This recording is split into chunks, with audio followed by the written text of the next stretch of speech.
Bonjour à tous, je vais faire un petit débrief de l'émission d'hier soir, vous savez, Face à Baba sur C8, présenté par Hanouna. L'invité principal c'était Éric Zemmour et j'étais parmi les contradicteurs. D'abord, je profite aussi de la vidéo pour vous remercier. J'ai reçu beaucoup de messages de soutien à travers les réseaux.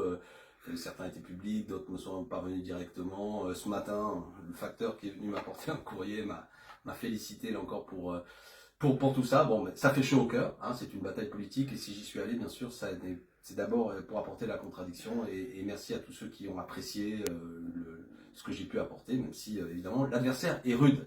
Alors vous avez vu, il y a eu beaucoup de moments sur lesquels moi j'ai réagi parce que le format même de l'émission m'a assez agacé parfois, hein, je le dirais à la production. 9 invités et 5 parmi ces 9, en vérité, assez complaisants avec Éric Zemmour. C'est un drôle de format.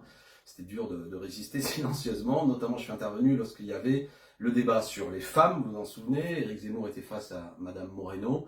Et je trouve inacceptable, alors qu'à un moment donné, Éric Zemmour met en cause les habitants de la Seine-Saint-Denis qui seraient les agresseurs de femmes, que ne soit même pas évoqué le fait que des femmes ont considéré qu'Éric Zemmour les avait harcelés, maltraités, etc., etc.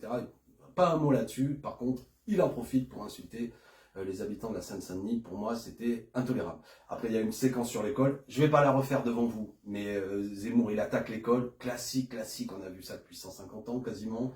Et il explique qu'en gros, il y aura des programmes, tenez-vous bien, anti-français qui sera à l'école. Je trouve que je l'ai mis en difficulté pour qu'il me dise qu'est-ce que c'est qui était anti-français dans notre programme. Il a fini après avoir beaucoup balbutié de dire que c'est parce que quand on enseigne la Première Guerre mondiale, on évoque la présence de troupes issues de l'Empire colonial dans l'armée française. Pourtant, c'est la vérité historique. Beaucoup sont morts aussi, beaucoup ont participé à ce moment très dur. Pourquoi il faudrait pas en parler? Pourquoi il faudrait minorer ça? Mystère, on en parlerait trop, paraît-il, on en donnerait trop d'importance. Bref, ça c'est anti-français selon Zemmour. Le bonhomme est assez inquiétant. Et puis il y a eu la fin de l'émission où, après je répète, des moments que je trouve à titre personnel trop complaisants par rapport à ce leader d'extrême droite. Ça finit sur un responsable de jeunesse zémourienne qui vient nous dire du haut de ses 22 ans qu'il a enfin trouvé et vu la lumière et trouvé son grand homme. Et parmi ceux qui le motivent dans son engagement, eh bien, il y a notamment le fait, là encore tenez-vous bien, que les députés insoumis, Madame Obono, hein, ne voudraient pas dire vive la France. Alors, cette histoire, elle est compliquée, ou peut-être vous connaissez, ça date d'il y a 4 ans, Daniel Obono, un jour invité dans une émission qui s'appelle Les Grandes Gueules sur RMC, a été en quelque sorte contrainte immédiatement, il y a une espèce d'injonction à dire est-ce que vous diriez vive la France? Et Daniel, pour des questions de dignité personnelle, et je la comprends très bien, n'a pas à se justifier comme ça, à dire vive la France. Moi j'ai déjà été invité au GG des RMC, on m'a jamais dit Corbière dit vive la France ou je sais pas qui, mais quand c'est Obono, parce qu'elle s'appelle Obono, parce que c'est une femme, parce qu'elle est noire, elle devrait en quelque sorte montrer patte blanche, il me permettait l'expression, et nous expliquer, vérifier qu'elle serait pas membre du parti de l'anti-France, etc. Sottise, Daniel Obono, elle porte l'écharpe tricolore, et elle la porte bien, elle fait honneur à la France républicaine que j'aime, et elle n'a pas à se justifier, etc. Et un monsieur de 22 ans n'a pas à dire qu'elle serait en quelque sorte trouble sur cette affaire-là. Bref, moi j'ai réagi, ça a occasionné des séquences médiatiques que vous avez peut-être vues. L'émission se termine. Alors une émission, c'est beaucoup de gens, des techniciens arrivent, etc. Le staff zémourien était là. Raquel Garrido, que vous connaissez, était venue, m'a apporté son soutien, on discute, etc.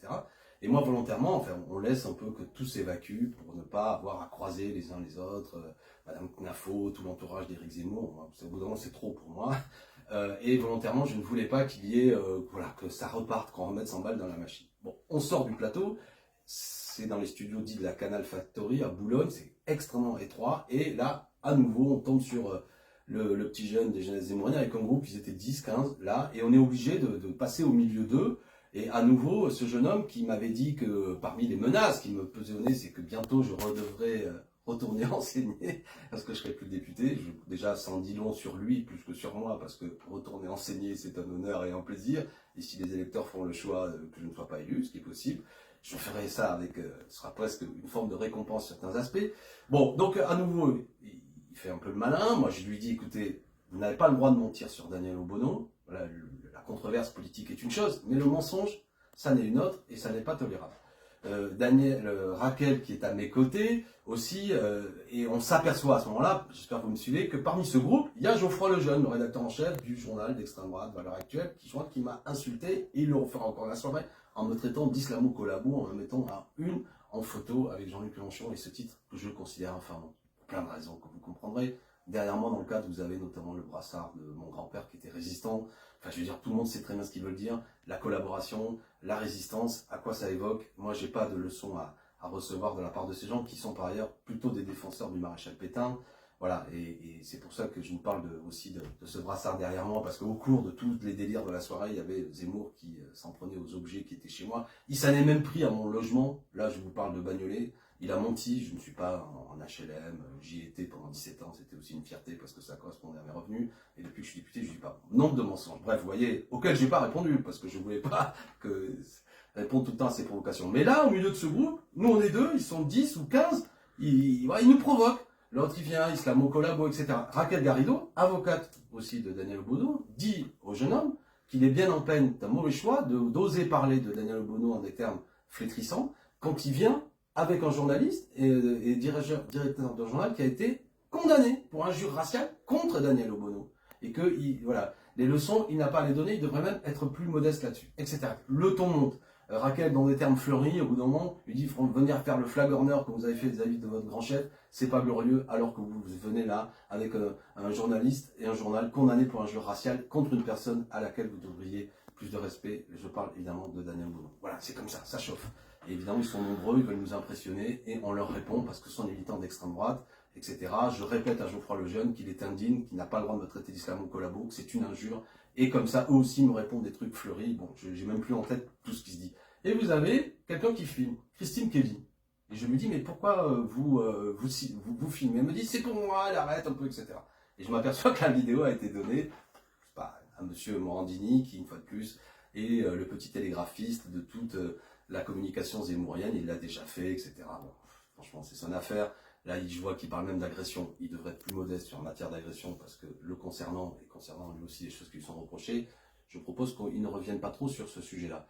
Et aussi sur le cas de Madame Kelly, si elle me regarde, c'est incroyable parce que nous avons la discussion après tout cela. Et je lui dis, est-il acceptable qu'une femme noire comme Daniel Obono doive se justifier parce que si elle aime la France ou pas? Elle m'a donné le point, si je puis dire, en disant qu'effectivement c'était le lot, elle s'est inclue là-dedans, à juste raison, en disant qu'elle aussi elle a eu à subir ça et que ça n'était pas tolérable. Alors pour quelle raison après elle donne cette petite vidéo à tous ces gens qui en quelque sorte font tourner la musique de l'anti-France, le lobby LGBT contre l'école, les soi-disant députés insoumis qui n'aimeraient pas la France. Tout ça est insupportable.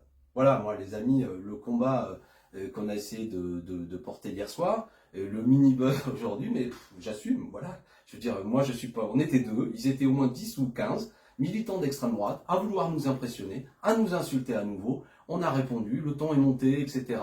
Et moi, je suis entier. Voilà. Et je ne triche pas. Et je pense que ce genre d'émission gagne tout, à ce qu'on soit pas dans la com, mais dans quelque chose qui nous prend aux tripes. De la même façon que je voudrais terminer sur remercier Émeric Caron, qui a été très bon aussi face à Éric Zemmour, notamment montrant l'image du petit Elan mort sur la plage, et on a vu l'insensibilité du bonhomme, et Émeric lui a bien rappelé comment il disait jeune anécure, etc. Et ça, je pense que c'était fort. Aussi, Karim Zeribi était assez bon, et voilà, je les remercie tous les trois. On a essayé, et on l'a fait, je crois, de porter la contradiction. Je vois aujourd'hui le petit buzz qui en est sorti. Ils sont comme ça, les Zémouriens, mais ils ne nous impressionneront pas. On va continuer le combat, faire entendre nos idées. Salut à tous, bon courage.